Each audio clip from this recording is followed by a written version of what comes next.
बिहार विधान परिषद प्रतिपक्ष के नेता सम्राट चौधरी ने कहा, जिस दिन नीतीश कुमार को यूपीए प्रधानमंत्री घोषित कर दे, हम भारतीय जनता पार्टी के लोग देश में नरेंद्र मोदी के नेतृत्व में 400 सीटों को जीतेंगे और कांग्रेस सिंगल डिजिट में आएगी।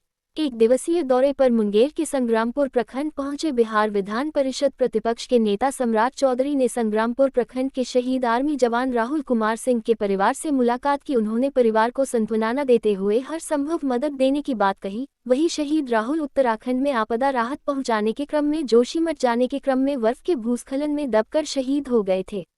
उन्होंने कहा कि राहुल की जिस तरह मृत्यु हुई और देश के लिए शहीद हुए हैं, ये अत्यंत ही दुर्भाग्यपूर्ण है। उन्होंने कहा, देश को सर्वश्रेष्ठ बनाने में हमारे बॉर्डर पर जो लोग काम कर रहे हैं उनका बड़ा योगदान है।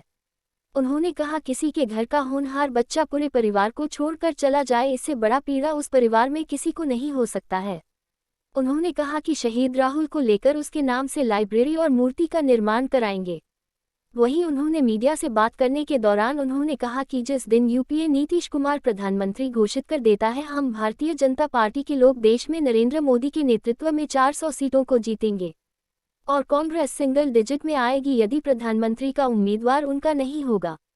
उन्होंने कहा कि मुख्यमंत्री नीतीश कुमार ने 18 वर्षों में बिहार को जिस तरह बर्बाद किया है, उसका हिसाब जनता देगी। उन्होंने कहा कि जनता चाहती है बिहार में विकास हो, लेकिन बगल के राज्य उत्तर प्रदेश में योगी जी बजट से 7 गुना अधिक राशि राज्य में खर्चा करने के लिए बाहर से पैसा लाए हैं। उन्होंने कहा कि 33 लाख रुपए बगल में राज्य में खर्चा हो रहा है, लेकिन बिहार के मुख्यमंत्री कौन सा समाधान यात्रा कर रहे हैं पता नहीं। 18 साल मुख्यमंत्री के हो गए, उनको आधा बात याद नहीं रहता है। क्या बोलते हैं, क्या करते हैं। बिहार के आधे लोग चिंतित है कि बिहार के मुख्यमंत्री बीमार तो नहीं हो गए।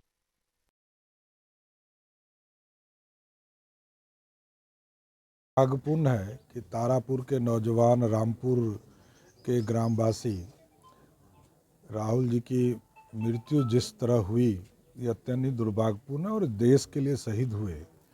देश को सर्वश्रेष्ठ बनाने में सभी जो हमारे बॉर्डर पर लोग काम कर रहे हैं उनका एक बड़ा योगदान है। इसलिए पूरे परिवार को मेरी संवेदना भी है और ये दुख की घड़ी है कि किसी परिवार का होनहार बच्चा यदि घर छोड़ दे और पूरे परिवार को छोड़ के चला जाए, इससे बड़ा दूसरा पीड़ा नहीं हो सकता है। लेकिन इस देश को सैनिक जवान ही इस देश को बचा के रखे हैं।